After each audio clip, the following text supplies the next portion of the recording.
देखिए, लोकतंत्र जो है वो लोक लाज से चलता है। जो मर्यादा विहीन होकर लोकतंत्र में टिप्पणियां करते हैं, भारत की जनता, विशेष तौर से बिहार जैसे संवेदनशील राज्य की जनता उनको रिजेक्ट करती है। इस घटना से पूरा देश आहत हुआ है, पूरे देश की माताएं आहत हुई हैं। और बिहार में ये घटना होने के बाद जिस तरह से पूरी कांग्रेस पार्टी ने माफ़ी मांगनी चाहिए थी, राहुल गांधी जी ने माफ़ी मांगनी चाहिए थी, जिस प्रकार अपनी एरोगेंसी से वो इन सब चीज़ों से बचते हैं, गाली दे के आगे बढ़ जाते हैं, देश की जनता, बिहार की जनता उनको कभी माफ़ नहीं करेगी। आने वाले चुनाव में सबक सिखाएगी। देखिए, माता का स्थान भारतीय संस्कृति में बहुत बड़ा है और स्वयं मैं जानता हूं कि व्यक्तिगत नरेंद्र मोदी जी के जीवन में उनकी माँ का स्थान बहुत ही संवेदनशील और बहुत ऊंचे स्थान पर है।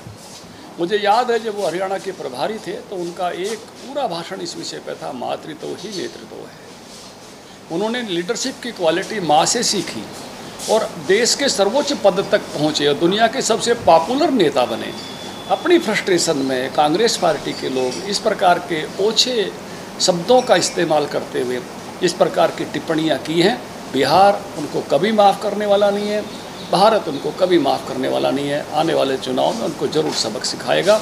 इससे पूरे देश की माताएं बहनें आहत हुई हैं। खास करके माताओं ने इसको बहुत ही संवेदनशीलता के साथ लिया है कि इस प्रकार की टिप्पणियाँ वो कितनी, जब वो माँ 100 साल की अपनी यात्रा पूरी करके और परलोक गमन कर गई है, उसके बाद भी ऐसी टिप्पणियां जो है, मैं कहूँगा कि ये एक विपक्षी पार्टी का बौद्धिक दिवालियापन है और निश्चित रूप से वो पहले से ही लोगों ने उनको रिजेक्ट किया है और आने वाले समय में फिर ऐसी मानसिकता को देश कभी स्वीकार नहीं करता। बिहार उनको सबक सिखाएगा। सर, जिस तरह से पंजाब में बाढ़ आई हुई है, पंजाब के मंत्री ये बयान दे रहे हैं कि 2 महीने पहले हरियाणा से पानी मांग रहा था, लेकिन अब हम पानी देना चाहते हैं तो हरियाणा पानी देने से मना कर रहा है। तो ये हरियाणा सरकार कह रही है कि हम पंजाब की सहायता करेंगे, लेकिन अब पानी देने से हरियाणा मना। ऐसे बाढ़ बहुत संवेदनशील विषय है और सबसे पहले तो मैं बधाई दूंगा हरियाणा सरकार को, हरियाणा के लोगों को, हरियाणा के मंत्रियों को।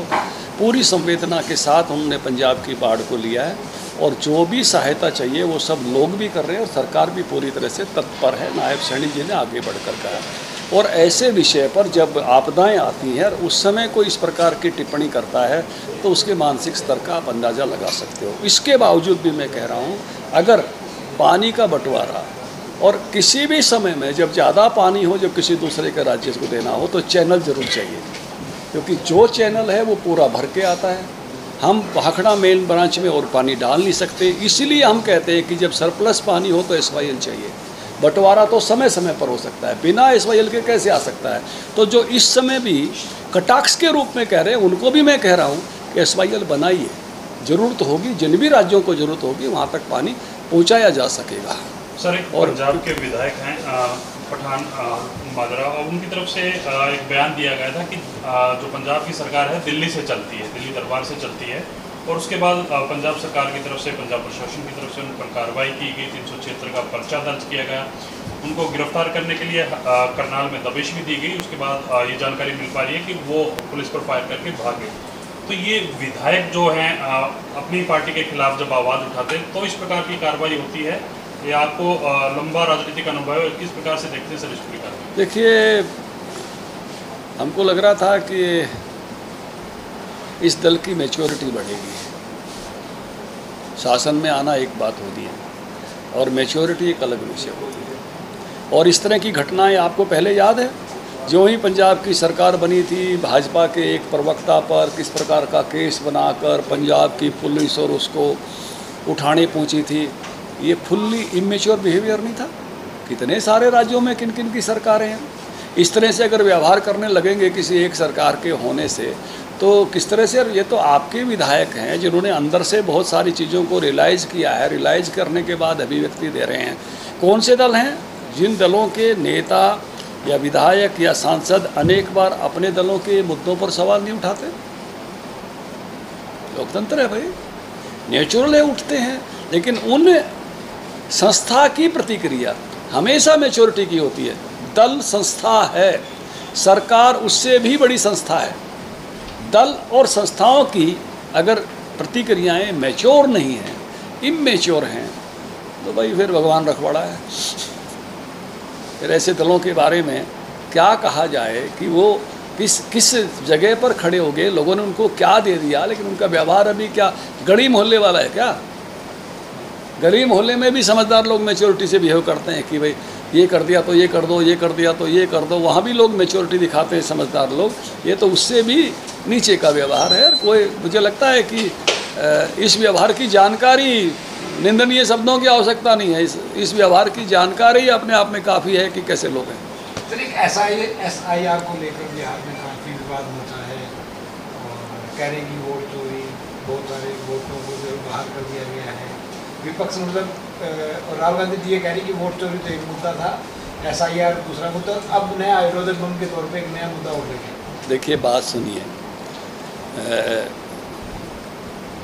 राहुल गांधी जी से सीधा सवाल, मीडिया इस बात की तफ्सीस करे, क्या बिहार के सभी विधानसभा क्षेत्रों में कांग्रेस पार्टी के BLA-1 हैं? हर एक पार्टी का एक BLA-1 होता है जो विधानसभा अनुसार वोटर लिस्ट की देखरेख के लिए चुनाव आयोग के साथ मिलकर काम करता है। हर बूथ पर BLO, बूथ लेवल ऑफिसर के साथ एक BLO-2 होता है। आपने मुझे अध्यक्ष के नाते कवर किया, क्या जब मैंने त्रिदेव सम्मेलन कराए मेरी हर विधानसभा में BLO-2 नहीं थे? BLA-2 जितने बूथ थे उतने नहीं आते थे? क्या उनके नेटवर्क में BLO-2 हैं या केवल भाषण ही करना जानते हैं, झूठ ही बोलना जानते हैं? कभी EVM पर आरोप, कभी तत्कालिक घटनाओं पर आरोप, कभी चौकीदार चोर है, अब वोट चोरी है। अपनी फ्रस्ट्रेशन को ऐसे शब्दों से निकालना जो शब्द स्वीकार्य नहीं होते। चुनाव आयोग अपना काम कर रहा है, घुसपैठियों के वोट काट रहा है। सबको मालूम है कितने साल झगड़ा चला। मैं तो विद्यार्थी परिषद के कार्यकर्ता के नाते कई बार असम में प्रदर्शन करने गया घुसपैठ के नाते से। आंसू की सरकार घुसपैठ के कारण बनी। लोग घुसपैठ का विरोध कर रहे थे। लोग कह रहे थे कि हमको स्टूडेंट्स जो MLA उस हॉस्टल में आए, छात्रावास सीधे हॉस्टल से, कॉलेज के हॉस्टल से, यूनिवर्सिटी के हॉस्टल से, किस मुद्दे पर बनी? कि घुसपैठियों के वोट नहीं पड़ने चाहिए। आज क्या काम हो रहा है? घुसपैठियों के वोट काटे जा रहे हैं। दर्द क्यों हो रहा है जी? राहुल गांधी को, तेजस्वी को किन वोटों का दर्द हो रहा है? जो भारत के नागरिक नहीं है उन वोटों का दर्द हो रहा है। और भारत के नागरिकों का वोट बिल्कुल नहीं पड़ना चाहिए। हर भारतीय को सजग होकर ये तय करना चाहिए, भारत की सरकार भारत के नागरिक बनाएंगे, भारत की सरकार किसी अन्य देश के लोग नहीं बनाएंगे जो अवैध रूप से घुसे हैं। और चुनाव आयोग ने ऐसे सब वोटों को जो है वो तय करना चाहिए। जो भारतीय नागरिक नहीं है उसको वोटिंग का राइट नहीं होना चाहिए किसी भी कीमत पर। और इसके लिए कोई दल उनके आधार पर सरकार बनाने का सपना ले रहा है तो कितना ही वो अपनी बातें उठाए, कितने ही तरीके से उन बातों को कहे, ये किसी भी देश में इस देश का नागरिक स्वीकार नहीं करेगा। भारतीयों की सरकार भारतीय नागरिकों के द्वारा बनेगी, बिहार की सरकार बिहार के नागरिकों के द्वारा बनेगी। घुसपैठियों के द्वारा कोई सरकार चाहते हैं तो उसका कोई रास्ता वो स्वीकार्य नहीं होगा, किसी भी बिहारी को भी स्वीकार्य नहीं होगा, किसी भी राज्य के नागरिक को स्वीकार नहीं होगा। हम हरियाणा की सरकार बनाएं तो हरियाणा के नागरिक बनाएं, पंजाब की सरकार बनाएं तो पंजाब के नागरिक बनाएं। बाहर से आके घुसपैठी अगर सरकार बनाने लग गए और उसके भरोसे पर कांग्रेस ने हमेशा इस प्रकार की घुसपैठ की वोटों पर राजनीति की है, कुछ अन्य दलों ने की है। सब आंदोलन जिस असम का मैं जिक्र कर रहा हूँ कांग्रेस राज्यों में हुए, चुनाव के बहिष्कार तक हुए। एक बार 2-2 हज़ार वोट पड़े थे, आपको याद होगा, MLA बने थे तब। आम लोगों ने इसके कारण से वोट नहीं दिए थे, कितना बड़ा आंदोलन हुआ था। ये हमेशा इस प्रकार की वोटिंग का सपोर्ट करते हुए राजनीति करते आए हैं। लेकिन मुझे लगता है कि भारत की संस्थाएं इस प्रकार की राजनीति को स्वीकार नहीं करेंगी।